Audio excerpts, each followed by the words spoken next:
इसको करेंगे। हास्टिंग्स की लड़ाई जो है 1066 ईस्वी में लड़ी। किस किस के बीच में लड़ी गई? फ्रांस और इंग्लैंड के बीच में लड़ी गई। और फ्रांस का शासक था विलियम ऑफ नॉर्मैंडी और इंग्लैंड का शासक था हैरोल्ड। इन दो राष्ट्रों के बीच में और दो शासकों के बीच में ये लड़ाई लड़ी जाती है। लड़ाई लड़ने का उद्देश्य क्या था, इसका पर्पस क्या था कि फ्रांस जो है वो इसके ऊपर, इंग्लैंड के ऊपर अपना साम्राज्य स्थापित करना चाहता था। अर्थात फ्रांस की साम्राज्यवादी विस्तार की नीति की वजह से इस लड़ाई का प्रारूप तैयार होता है। अर्थात इस लड़ाई का जो रूपरेखा थी वो तैयार होती है, क्योंकि फ्रांस की जो इच्छा थी वो इंग्लैंड को अपने अधीन लेने की थी। अर्थात फ्रांस इंग्लैंड को अपने अधीन लेना चाहता था। इसलिए ये लड़ाई 1066 में हास्टिंग्स के अंदर लड़ी जाती है, जिसे कहा गया है बैटल ऑफ हास्टिंग्स। और इस लड़ाई के अंदर जो फ्रांस का राजा था विलियम ऑफ नॉर्मैंडी, उसको एक समरतांत्रिक सफलता प्राप्त होती है। समरतांत्रिक सफलता कैसे प्राप्त होती है कि फ्रांस के राजा ने बड़े कूटनीतिक, राजनीतिक और सामाजिक तीनों ही चालों के द्वारा, यानी कि एक समरतांत्रिक चाल चली। उन्होंने जो भी तरीका उनको सही लगा उसी तरीके के हिसाब से उसने इस लड़ाई में लड़ने के लिए अपनी योजना बनाई। अर्थात समरतांत्रिक चाल के द्वारा इस लड़ाई को लड़ने के लिए उसने अपनी तैयारी कर ली थी। और उसके बाद जो है ये फ्रांस, इंग्लैंड के अंदर जो है वो सत्ता परिवर्तित होनी थी, क्योंकि वहाँ पर जो एडवर्ड था, एडवर्ड की मृत्यु, इससे पहले इंग्लैंड के अंदर जो शासक था हैरोल्ड से पहले एडवर्ड था। एडवर्ड यहाँ का शासक था और एडवर्ड की मृत्यु के बाद हैरोल्ड को शासक बनाया जाता है। लेकिन जब एडवर्ड की मृत्यु होती है तो यहाँ पर शासक के दावेदार कई थे।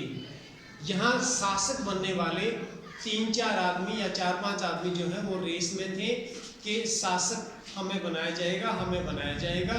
लेकिन यहाँ फिर शासक का जो नंबर आया वो हैरोल्ड का आया और हैरोल्ड शासक बन जाता है। लेकिन जो और इसके प्रतिद्वंदी थे, जो और इसके रेस में थे, शासक बनने के लिए जो रेस में थे, दौड़ में थे, वो इसके लेग पुलिंग करने लगे, अर्थात इसकी टांग खींचने लगे। लेकिन फिर भी इसने अपनी सोच समझकर या अपनी बुद्धिमत्ता का परिचय देते हुए, अपनी निपुणता का परिचय देते हुए इन लोगों को जैसे तैसे अपने पक्ष में करने का प्रयास किया। लेकिन जो शासक बनने की रेस में होता है, दौड़ में होता है, भले ही उसने एक समय में एकजुटता दिखा दी, लेकिन अंदर से ये दूसरे जो लोग थे, जो शासक बनने की दौड़ में थे, अंदर से इससे खुश नहीं थे हैरोल्ड से। लेकिन जैसे तैसे करके ये उनको अपने फेवर में करके, चाहे आप कुछ भी कहें, जैसे तैसे उन्होंने फेवर में किया और शासक की बागडोर हैरोल्ड ने संभाल ली।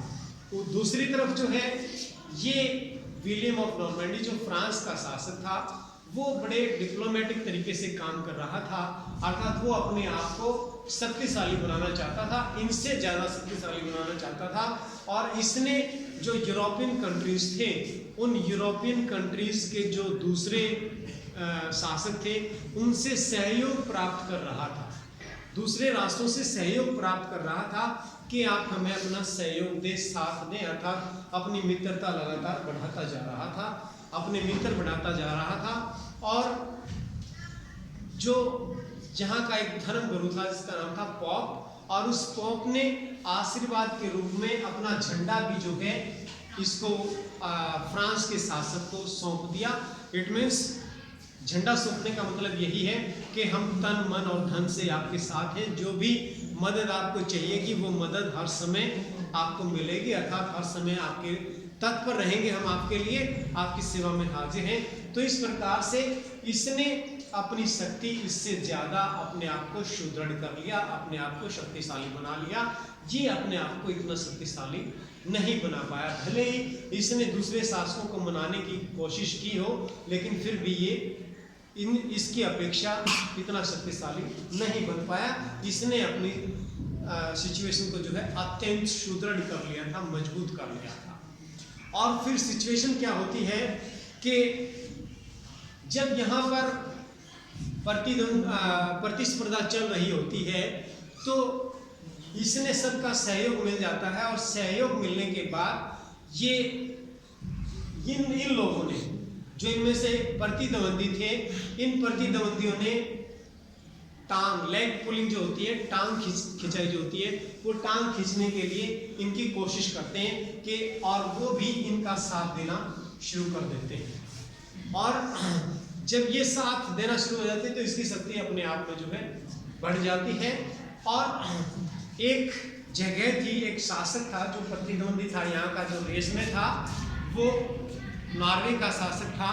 और नॉर्वे के शासक ने यॉर्कशायर, एक जगह का नाम है यॉर्कशायर, ये जो यॉर्कशायर है, उस यॉर्कशायर पर इन्हीं का जो प्रतिद्वंदी था उसने आक्रमण कर दिया। और जैसे ही हैरोल्ड को पता चलता है कि यॉर्कशायर में आक्रमण शुरू हो गया है, तो हैरोल्ड अपनी सेना को लेकर के यॉर्कशायर पहुंचता है, और जो यहाँ लड़ाई लड़ने की कोशिश कर रहा था, अर्थात जिसने लड़ाई शुरू कर दी थी, उसको नष्ट कर देता है, अर्थात उसको हरा देता है। लेकिन उसको हराने के बाद भी हैरोल्ड को काफ़ी शक्ति लगानी पड़ती है, काफ़ी ताकत लगानी पड़ती है, अर्थात काफ़ी नुकसान हो जाता है हैरोल्ड को। ये बात है इस लड़ाई से, बैटल ऑफ हस्टिंग्स की लड़ाई से 1 महीना पहले की लड़ाई है, कि वो यहाँ पर इनके साथ आपस में ये उलझे हुए हैं, अर्थात आपस की लड़ाई इनकी दोनों की चल रही है। और उसी का फायदा उठा करके 27 सितंबर 1066 को फ्रांस का राजा विलियम ऑफ नॉर्मैंडी अपनी सेना को लेकर के और इंग्लैंड की तरफ चल पड़ता है। और इंग्लैंड की तरफ जाने के लिए, या इंग्लैंड तक पहुंचने के लिए, बैटल ऑफ हस्टिंग्स तक पहुंचने के लिए उसको इंग्लिश चैनल पार करना होता है। और वो इंग्लिश चैनल को पार करके और अपनी सेना का जमावड़ा लगा लेता है, अर्थात हस्टिंग्स के मैदान में पहुंच जाता है, इंग्लैंड में पहुंच जाता है। और इंग्लैंड में पहुंच करके लूटपाट करनी शुरू कर देते हैं, छुटपुट घटनाएं शुरू कर देते हैं। और उस समय हैरोल्ड जो है यॉर्कशायर में है, और हैरोल्ड को इस बात का पता लगा 1 अक्टूबर को, जबकि 27 सितंबर को जो है वो विलियम जो है, फ्रांस का राजा जो है, वो बैटल ऑफ हस्टिंग्स में पहुंच गया, हस्टिंग्स के मैदान में पहुंच गया है।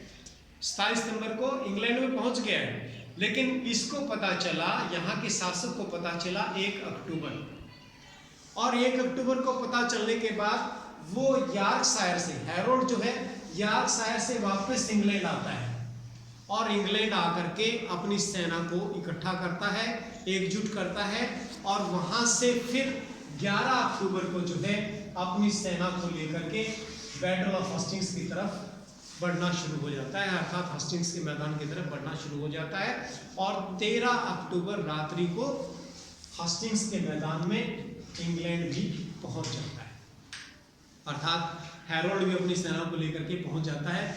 दोनों सेनाएं आमने सामने होती हैं, दोनों सेनाएं अपनी सेनाओं को ऐसे मैदान पर लगाती हैं जो उनके लिए सूटेबल था। उन्होंने अपनी जगह का चुनाव अपने आप किया, और दोनों सेनाएं आमने सामने हो जाती हैं। और आमने सामने होती हैं तो उनके पास सैनिक शक्ति कितनी होती है? इंग्लैंड के पास जो है वो 6 से 7 हज़ार सैनिक बताए गए हैं, और फ्रांस के पास लगभग 10 हज़ार सैनिक बताए गए हैं। उनमें से पैदल धनुषधारी 1000 सैनिक थे फ्रांस के पास, और कवचयुक्त पैदल सेना 6000 थी, और 3000 अश्वारोही सैनिक थे। ये तो सैनिक थे इंग्लैंड के पास, और फ्रांस के पास। और इंग्लैंड के पास 6 से 7 हज़ार थे, जिसमें सामान्य सेवक 1200 और उच्च श्रेणी के सेवक जो सैनिक थे वो 4000, और कृषक वर्ग के जो सैनिक थे वो लगभग 800 थे। तो इस प्रकार से 6 से 7 हज़ार सैनिक इंग्लैंड के पास थे, और 10 हज़ार सैनिक इनके पास थे। तो दोनों सेनाएं आमने सामने होगी। तो उसके बाद जो है ये अपनी सेना का समतांत्रिक फैलाव कैसे करते हैं, युद्ध के मैदान में सेनाओं को कैसे लगाते हैं। जो इंग्लैंड था वो अपनी सेना को, पहले तो फ्रांस के शासक जो था वो अपनी सेना को लेकर के पहुंच चुका था हस्टिंग्स के मैदान में, और उसने अपनी सेना को 3 भागों में बांटा। 3 भागों में बांटा कि सबसे आगे जो है उसने धनुषधारी लगाए,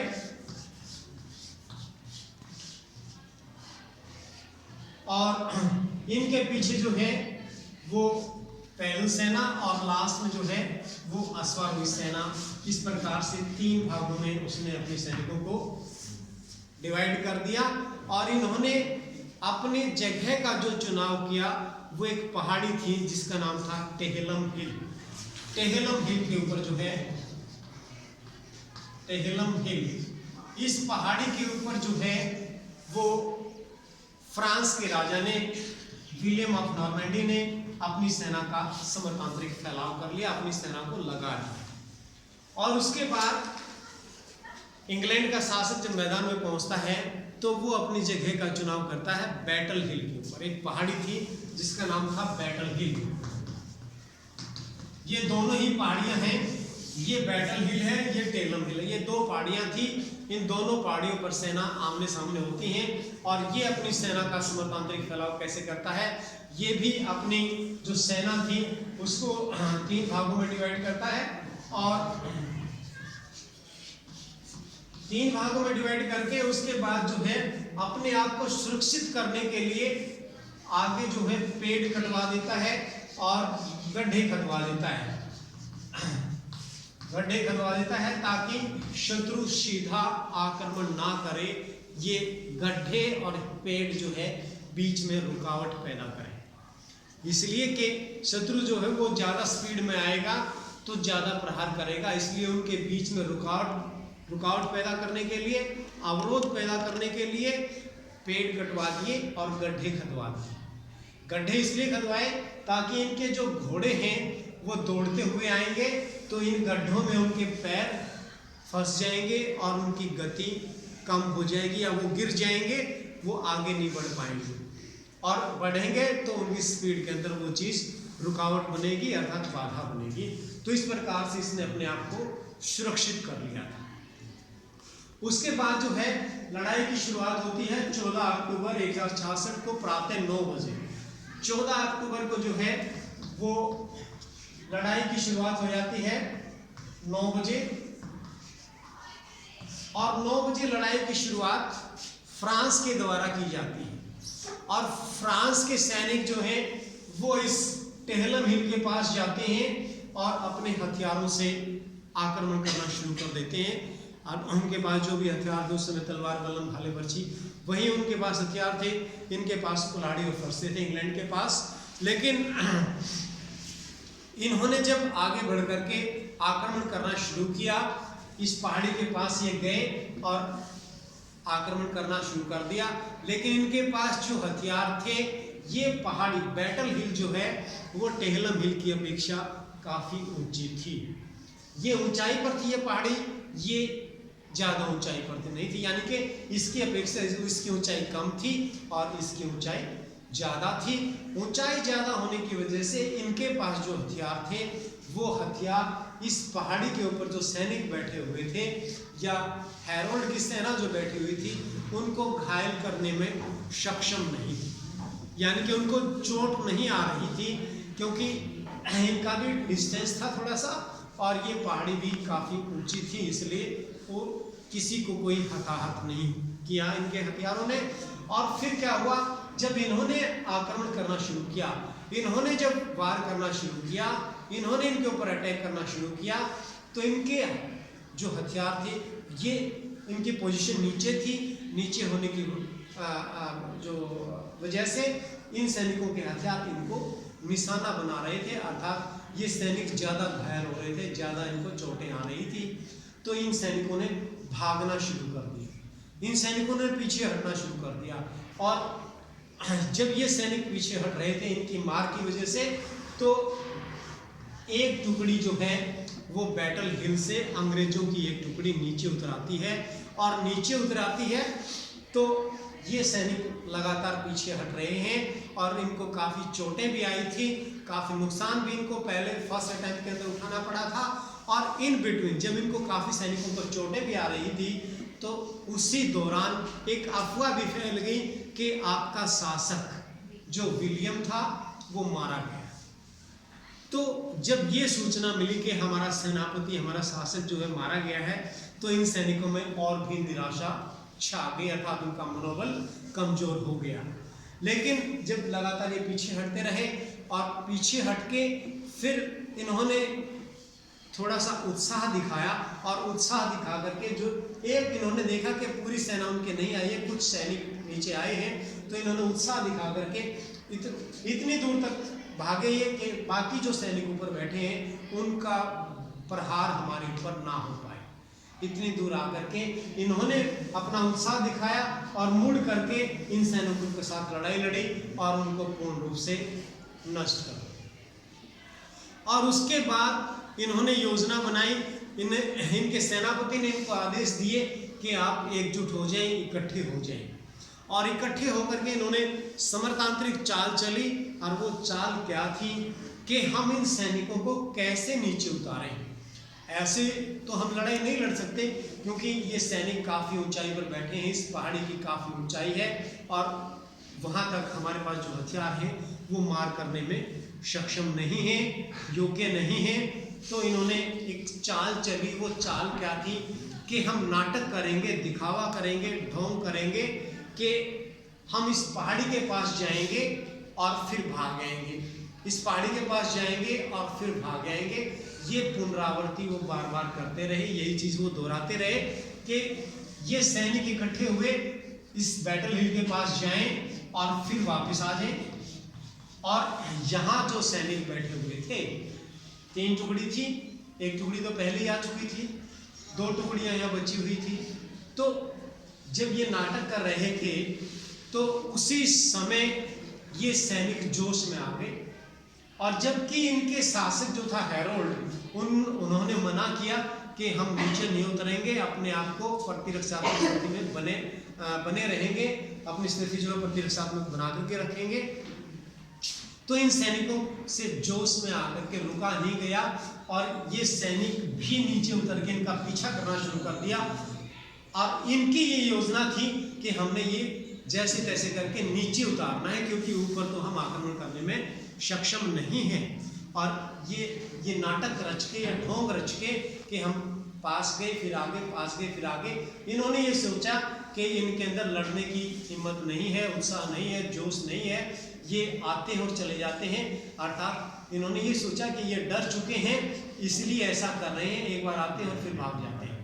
और ये जोश में आकर के अपने शासक की बात नहीं मानते और एक टुकड़ी और नीचे उतराती है और नीचे उतराती है। तो इन्होंने वैसा ही किया कि इतनी दूर तक चले गए, इतनी दूर तक भागते रहे। जब ये पीछा कर रहे थे तो इन्होंने सोचा कि ये हमारी डर की वजह से भाग रहे हैं, लेकिन इनकी योजना थी कि इनको नीचे उतारना है, फिर इनके साथ लड़ाई लड़नी है। और इतनी दूर तक वापस गए जहाँ तक ये एक टुकड़ी जो बची थी इसके प्रहार इन तक नहीं आ पाए। और फिर इन्होंने वापस मुड़ करके वही उसी तरीके से पूरे जोश में आकर के लड़ाई लड़ी और उसको विनष्ट कर दिया। अब एक टुकड़ी यहाँ बची हुई है, एक टुकड़ी यहाँ बची हुई है जिसका स्वयं वहाँ का जो शासक था हेरोल्ड, वो उसका नेतृत्व कर रहा है। और फिर तीसरी बार ये इकट्ठे होते हैं और तीसरी बार इकट्ठे होकर के योजना बनाते हैं कि पूरा जोर लगा करके हम प्रहार करेंगे। अपने जो धनुष बाण वगैरह हैं उनसे हम बाणों की वर्षा करेंगे, कहीं ना कहीं तो किसी न किसी को तो चोट आएगी। ये इस पहाड़ी के बिल्कुल पास जाते हैं और पहाड़ी के पास जाकर के इन्होंने पूरे उत्साह के साथ, पूरे जोश के साथ बाणों की वर्षा की और फिर वो बाण उनके सिरों में लगने लगे, अर्थात उनको घायल करना शुरू कर दिया। और अचानक एक तीर जो है यहाँ का जो शासक था हेरोल्ड, उसकी आंख में लग जाता है। आंख में लगने की वजह से उनका शासक जो था वो घायल हो जाता है।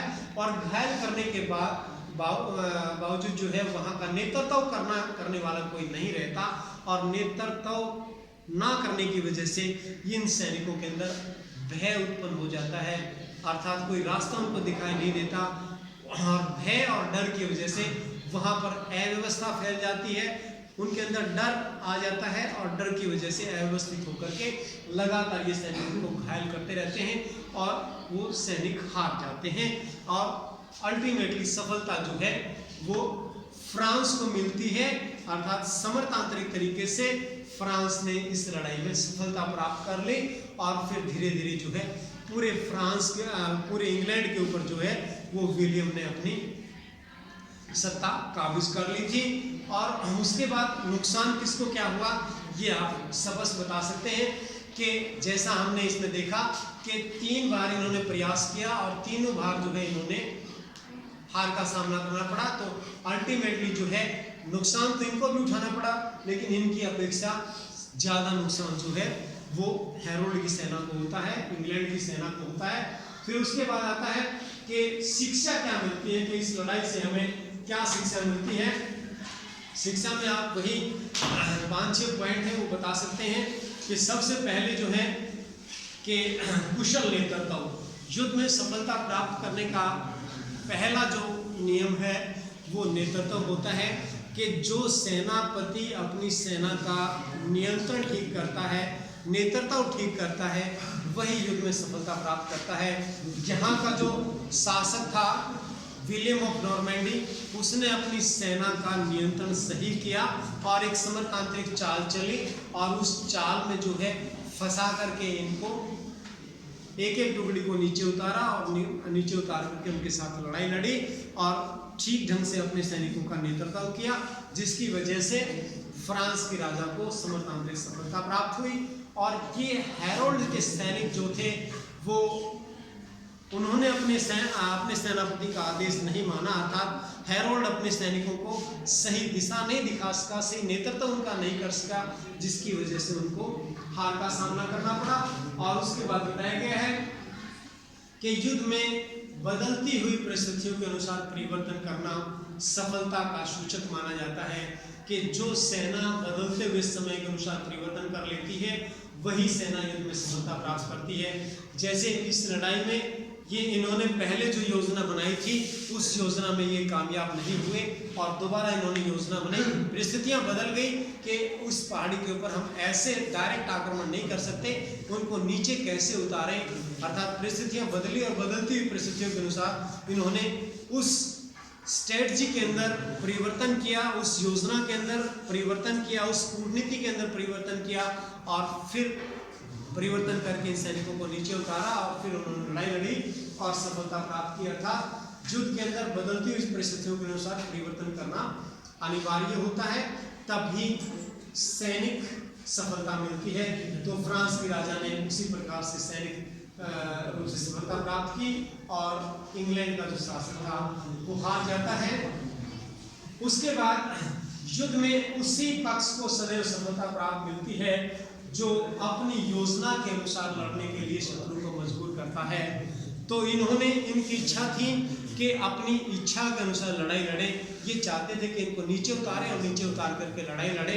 तो ऐसा इन्होंने किया कि अपनी इच्छा के अनुसार शत्रु को लड़ने के लिए मजबूर किया और उसमें इनको सफलता प्राप्त की। और वो इंग्लैंड जो है वो इनके जाल में फंस गया, इनके चंगुल में फंस गया, जैसा ये चाहते थे वैसा ही हुआ। और अपनी इच्छा के अनुसार जब लड़ाई लड़ी जाती है तो उसमें निश्चित तौर पर हमें सफलता प्राप्त मिलती है, सफलता होती है। और उसके बाद सुदृढ़ और सुव्यवस्थित पैदल सेना, हमारे सैनिक अगर अनुशासन में हैं, सुदृढ़ हैं, व्यवस्थित हैं तो उसका भी लाभ मिलता है, क्योंकि बताया गया है कि सफलता की पहली सीढ़ी अनुशासन होता है। तो इन्होंने अनुशासन में रह करके, फ्रांस की सेना ने अनुशासन में रह करके सुदृढ़ और व्यवस्थित रह करके लड़ाई लड़ी और उसका लाभ उनको मिला, उसका फायदा उनको मिला और युद्ध में सफलता प्राप्त हुई। और जो कि इंग्लैंड का शासक था वो ये चीज़ नहीं कर पाया और जिसकी वजह से उनको हार का सामना करना पड़ा। और उसके बाद इनके अंदर, इस सेना के अंदर आपस का सहयोग था, आपस का भाईचारा था, कॉपरेशन था। और कॉपरेशन जो है, जैसे बताया गया है कि 1 और 1 11 होते हैं। आपस का सहयोग जब तक नहीं होगा तो कामयाबी नहीं मिलती है, क्योंकि हम इकट्ठा रहेंगे तो हमें लाभ मिलेगा। अगर हम टुकड़ों में बट गए तो विभाजित हो जाएंगे, विखंडित हो जाएंगे, टुकड़ों में बट जाएंगे, टुकड़ों में बटने के बाद कमजोर हो जाएंगे। तो ये आपस में सहयोग, इनका तालमेल सही था, जिसकी वजह से इस लड़ाई में को सफलता प्राप्त होती है। और इनका तालमेल नहीं था क्योंकि एक टुकड़ी पहले आ गई, फिर दूसरी टुकड़ी भी जोश में उतर के नीचे आ गई, तो इनका तालमेल, आपस का सहयोग नहीं था, जिसकी वजह से इनको हार का सामना करना पड़ा। और उसके बाद मनोबल जो है वो भी युद्ध का एक सिद्धांत बताया गया है कि जिस सेना का मनोबल जितना ऊंचा होगा वही सेना युद्ध में सफलता प्राप्त करेगी।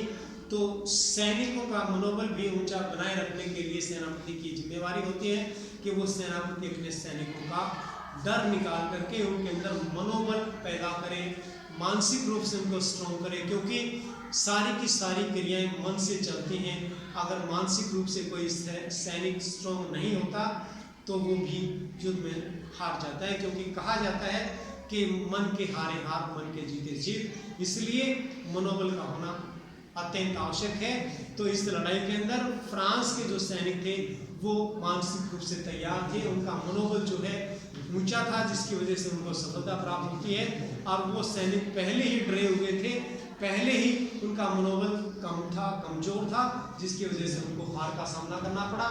और 2-3 पॉइंट और हैं, इसमें बताया गया है कि धोखे में रखना, कि इन्होंने धोखा दिया, और धोखा देना भी युद्ध का एक नियम है, सिद्धांत है, क्योंकि वो धोखा जो है वो आपको सरल भी लगता है और उसमें सफलता भी मिलती है। क्योंकि धोखा देना सरल भी होता है, आमने सामने की लड़ाई हम नहीं लड़ सकते, तो धोखा दे करके हम लड़ाई लड़ें वो हमारे लिए सरल भी होगा, उसमें हमें नुकसान भी कम उठाना पड़ेगा और सफलता भी मिलेगी। ऐसा इन्होंने किया, इनको धोखा दिया, इस पहाड़ी के पास गए, फिर वापस आ गए, फिर गए, फिर वापस आ गए, फिर गए, फिर वापस आ गए। ये पुनरावृत्ति ये बार बार करते रहे, जिसकी वजह से उनको अपने जाल में फंसाया, और अपने जाल में फंसा करके, अपने चंगुल में फंसा करके फिर उनके साथ लड़ाई लड़ी और युद्ध में सफलता प्राप्त की। तो ये भी एक सिद्धांत होता है कि हम शत्रु को जितना धोखा देंगे वो हमारे लिए सरल होगा और उसमें हम सफलता प्राप्त करेंगे।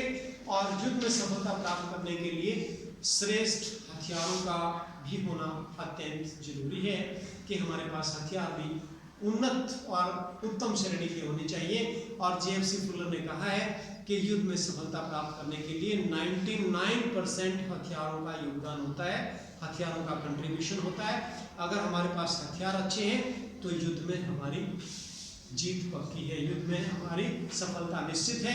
बाकी 1% योगदान अन्य चीज़ों का बताया है, जैसे अनुशासन का है, मनोबल का है, ये उसका यातायात का है, सप्लाई लाइन की, ये बाकी जेएफसी फुलर जो है 1% अन्य चीज़ों का योगदान मानता है। 99% योगदान जो है वो हथियारों को बताता है। और उसके बाद कहता है कि जो सेना युद्ध में ऑफेंसिव एक्शन में रहती है उसी को सफलता प्राप्त होती है, और जो डिफेंसिव रहता है वो अपनी आक्रमण नहीं करेगा तो सफलता कैसे प्राप्त करेगा। तो युद्ध में सफलता प्राप्त करने के लिए ऑफेंसिव एक्शन में रहना भी जरूरी है। ये इन्होंने आक्रमण की पहल की और इन्होंने अपने आप को सुरक्षित कर लिया था, भाई गड्ढे खुदवा दिए थे, पेड़ कटवा दिए थे, तो ये तो आगे तो खुद ही नहीं बढ़ना चाहते थे, लड़ाई तो लड़ना ही नहीं चाहते थे।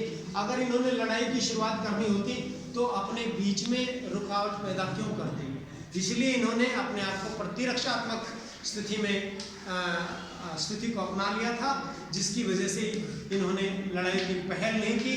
और फ्रांस ने लड़ाई की पहल की और उस लड़ाई की पहल करके और सफलता भी उन्होंने प्राप्त की। और लास्ट में बताया गया है कि गतिशीलता और लचकता भी युद्ध के सिद्धांत माने गए हैं, कि जो सैनिक गतिशील होगा और फ्लेक्सिबल होगा उसको निश्चित तौर पर सफलता मिलेगी, और जो गतिशील नहीं होगा, फ्लेक्सिबल नहीं होगा, वो युद्ध में हार जाएगा। तो ये कुछ कारण थे जिसकी वजह से फ्रांस जो है वो जीत जाता है और इंग्लैंड हार जाता है। तो इसके साथ ही जो कि आज का हमारा बैटल ऑफ हेस्टिंग्स समाप्त।